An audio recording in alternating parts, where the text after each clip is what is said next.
Ford. I'm principal trombonist of the Hampton Roads Philharmonic, and I'm here to show you a little bit about the trombone. The piece we just played, that I just played for you here, is a solo, it's part of a solo, by Mozart from his Requiem Mass. It's actually for voice and trombone and orchestra. And it is from a movement called Tuba Mirum. This piece was written in the later years of the 18th century. And the reason I wanted to play this for you is because it shows off two characteristics of the trombone. The first part of this little solo was kind of a fanfare, was kind of an announcement. And the really words and the meaning of it is that it's calling all of the souls to the throne, where they're going to be judged as to whether they're going to be allowed to go to heaven or not. Then the solo that follows it discusses or describes or gives kind of a little bit of a trial as to whether they are going to be able to enter the gates of heaven based upon their past lives and whatever. So it's a very, very poignant piece. I'm going to play the rest of this solo at the end of this demonstration so you can hear that again, or the rest of the solo. We're going to start where I just stopped and just continue on. But right now, I'd like to play you another piece by Stravinsky. It's from his Puccinella Suite. This was written around 2015, and it is taken from a play that was written in the 18th century about three couples. It's kind of a bizarre play, and it's really a ballet that Stravinsky has written, so people have danced to kind of this play, and it is about three couples that have all sorts of experiences with each other. Some are very romantic, some are friendly, some are violent, some are angry, some are jealous, you name it. It seems to express a little bit of everything.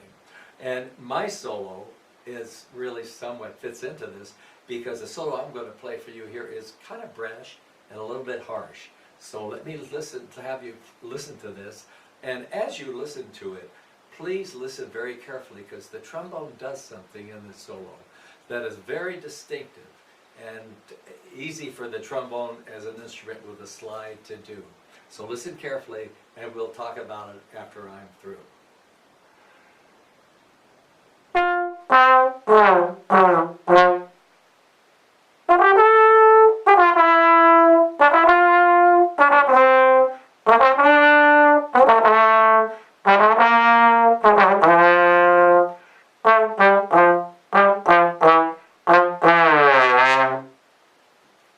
Did you hear it? Did you hear this? And a little bit later. That's called a glissando. And you just play that by moving the slide, and then the notes just kind of run together. It's sometimes called a smear too, but I like the word glissando better myself. And the trombone does this very well because of the slide. You don't have breaks between the notes unless you make them. You have to, but whereas the valve instruments, like a trumpet and French horn, have a definite break between the notes. So listen to the lower notes of the trombone. I'm going to play just a little more of this solo, where it sounds in the lower register of the trombone. It gives you a chance to hear that.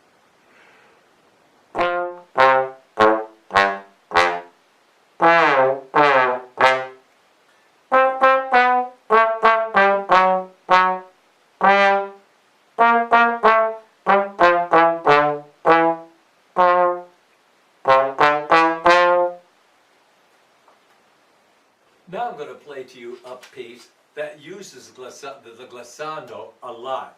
It's called Lass's Trombone, and it's just full of all sorts of glissandos in it. That's kind of the main part of the solo. Written by Henry Fillmore around the 1915 time. And it's a band piece. It's kind of a band solo piece. Probably played in park band concerts in those early decades of the 20th century. But it's a very popular solo and played a lot today too. So I hope you enjoyed Lass's Trombone, and just listen to all of the glissandos that are in this piece, so that this person has written, that Fillmore has written for it. Let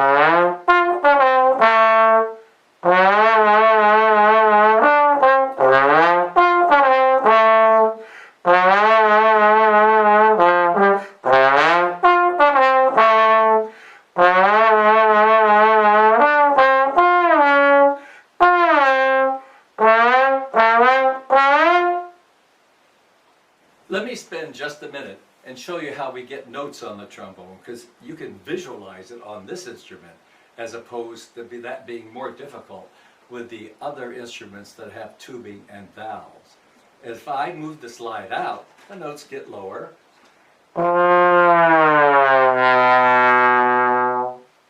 And the tubing gets longer. So that makes sense, because the longer the tubing, the lower the note. Now I'm going to stop now and play a note at each position.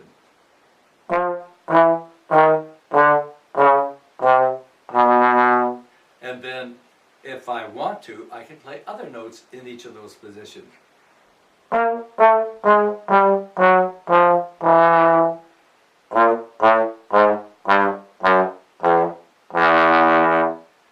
I can go all the way up in a group of open intervals. And I can do that in every position.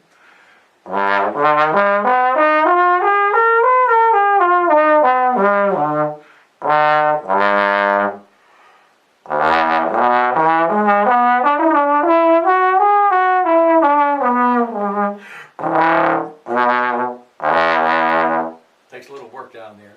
But anyhow, you can hear lots of notes in these positions, and so we can play a lot of notes on this instrument by having only 7 positions. I also have a valve here, and when I play this valve, it's just a matter of convenience, because this valve adds as much tubing as this position, which is number 6. And I'll press the valve, and I can play those notes in first position, so it's a little bit convenient.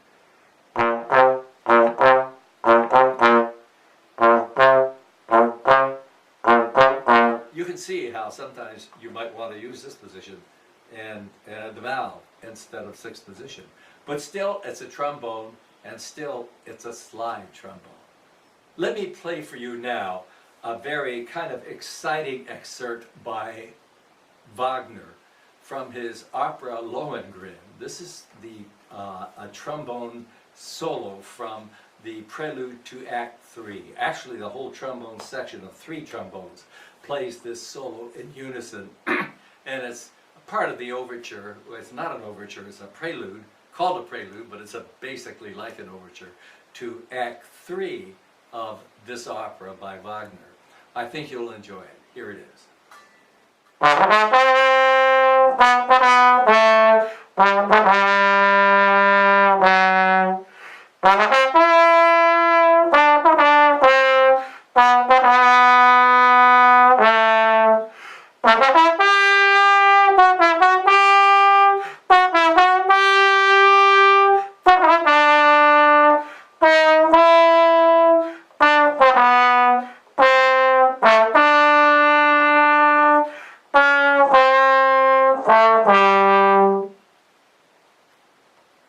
So now we're pretty much at the end of my demonstration of the trombone for you. But I do want to include as a last performance, or a last piece, the rest of this solo from the Mozart Requiem, because I think it gives a good contrasting melody to the other things that we've been playing here that give you just a little more rounded idea of the tone of the trombone and the style that this instrument can play. So we'll finish the Tuba Mirum from Mozart's Requiem. I'm going to start where I left off at the very beginning of this demonstration.